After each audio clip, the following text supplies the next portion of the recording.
શ્રીઓને નમ્ર વિનંતી, આપ આજુબાજુ વિસ્તારમાં ઊભા છે તે અંદર હું ભીખાભાઈ, સમાજમાં પટેલ ગીગાભાઈ, છગનભાઈ, ઉપસરપંચ મુકેશભાઈ તથા સમગ્ર સમૂહ લગ્ન સમિતિનો ખૂબ ખૂબ હૃદયપૂર્વકનો આભાર વ્યક્ત કરું છું. અને હર હંમેશ આવી જ રીતે સમાજમાં આપણે સૌ સાથે મળીને એકતાની ભાવનાથી આપણે સૌ સાથે મળીને આવા કાર્ય કરીએ એવી આ તકે સમાજને મારી નમ્ર અપીલ છે. સમાજની એકતાનો આપણે ઉદાહરણ તો આપણે જોઈ લીધું, જે બગદાણામાં થયું એ આપણે બધાએ જોયું કે આપણો સમાજ એકજૂટ થઈને એ નવનીતભાઈને આપણે ન્યાય દેવડાવ્યો. તો આવી જ રીતે સમાજ હર હંમેશ આપણા ઉના તાલુકામાં, ઉનાના ગામડાઓમાં હરેકમાં આપણે આ જ રીતે જોડાઈને આપણે કામ કરીએ. અને આજના તારીખે આજે જે બહેનો દીકરીઓ જે સમૂહ લગ્નમાં જે પ્રભુતામાં પગલાં પાડી રહી છે એ તમામ બહેનો દીકરીઓને પણ સમાજની એક બેન અને દીકરી તરીકે હૃદયપૂર્વકની શુભેચ્છાઓ પાઠવું છું કે દીકરીઓ એના સાસરે ખૂબ સુખી રહે, માતાજી એમને ખૂબ સુખી રાખે એવી આ તકે ઈશ્વર અને માતાજીના ચરણોમાં પ્રાર્થના કરું છું. વધારે કંઈ નહીં તા આપ સૌએ મને અહીં બોલાવી એ બદલ આપ સૌનો હૃદયપૂર્વકનો આભાર વ્યક્ત કરું છું. આપણે સૌએ આપણા હૃદય સમ્રાટ એવા મારા બાપુજીને સાંભળવાના છે અને એક વખત એમના નામથી પણ આપણે જય કોળી સમાજની જય બોલાવે. બોલો જય કોળી સમાજ. હવે વધારે સમય ન લેતા આપણે પરસોત્તમભાઈને જ વિનંતી કરીએ કે આપણે સૌને પ્રસંગને અનુરૂપ સંબોધન કરી આપણા સમાજનું ગૌરવ વધારે, આપણા સમાજને સૌને હિંમત અને સિહોર મુકામે અને આ સિમર મુકામે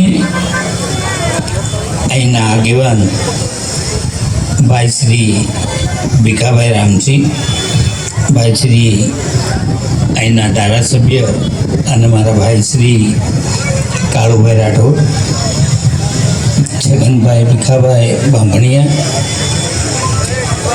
ગીગાભાઈ મેફાભાઈ, ઉપસરપંચ મુકેશભાઈ, ઉનાથી પધારેલ ભાઉભાઈ સોલંકી, મનોજભાઈ બાંભણિયા, પ્રવીણભાઈ મેવાડા અને ભાવેશભાઈ સોલંકી તેમજ મંચ પર વિરાજમાન તમામે તમામ આગેવાનો, અહીંયા મારી સામે બેસેલ તમામે તમામ વડીલો, યુવાન દોસ્તો અને માતાઓ, સિહોર મુકામે અને સિમર મુકામે આ પ્રથમવાર અહીંના સમૂહ લગ્ન મને 2-3 દિવસ પહેલાં મારી દીકરી દીપુએ મને કીધું હતું કે બાપા આ પ્રથમ સમૂહ લગ્ન એટલે તમે હાજરી આપો એવું અમારા બધા તરફથી આમંત્રણ. એટલે મેં દીપુને કીધું કે બેન જેટલું થાય આપણે પ્રયત્ન કરીએ અને ત્યાં જઈ અને જેટલું આપણે થાય એટલા પ્રયત્ન કરીએ. તમને બધાને ખબર કે હું વધારે બોલતો નથી. એક મર્યાદા. તમે બધાએ હમણાંનો નવો એક દાખલો કે હું કોઈ ગામમાં ગયો હતો અને મેં પબ્લિક જોઈને તો મારાથી રહેવાનું, એટલે મારાથી કહેવાય ગયું કે તમે ચિંતા કરતા નહીં, તમને કોઈ ટેન્શન હું નહીં આપું, પણ તમને કોઈ ધોકા મારે ને તો પરસોત્તમ સોલંકી છે. અને મેં સમાચારમાં તમે જોયું હોય બધા કે બધા કહેતા હોય કે આ મંત્રી દરજાનો માણસ અને જાહેરમાં આવું બોલે. મેં કીધું જીને જી હમુદી હમજી, હું તો જી છી અને આ કોળી સમાજનો દીકરો, મને બીજું કંઈ આવડતું નથી. બધા સમજતા હોય અને તમે બધા મારા દાખલા જોયેલા છે. તમને કંઈ નવું કહેવાની જરૂર નથી ક્યાંક આપણા સમાજના બહેનો ભાઈઓ પર ક્યાંક અત્યાચાર થયા હોય ને તો બધા પાછળ ભાગતા હોય. અનુભવથી પહેલો ભાગ. મને એ બધું ન ગમે. અને મને કોઈ લાલા પોપા મને આવડતું ના. હું કોઈને પગે પડું એવું હું નથી. મને ન જ ગમતું. તમે મને જાહેરમાં ભાષણમાં પોકી જોયું. ઘણા મારા ઇન્ટરવ્યૂ એવા આવે ને તો ઘણા મને પૂછે કે તમે સરકારમાં બેઠા તો સરકાર આગળથી તમે શું માંગો છો? મેં કહું કાંઈ નહીં.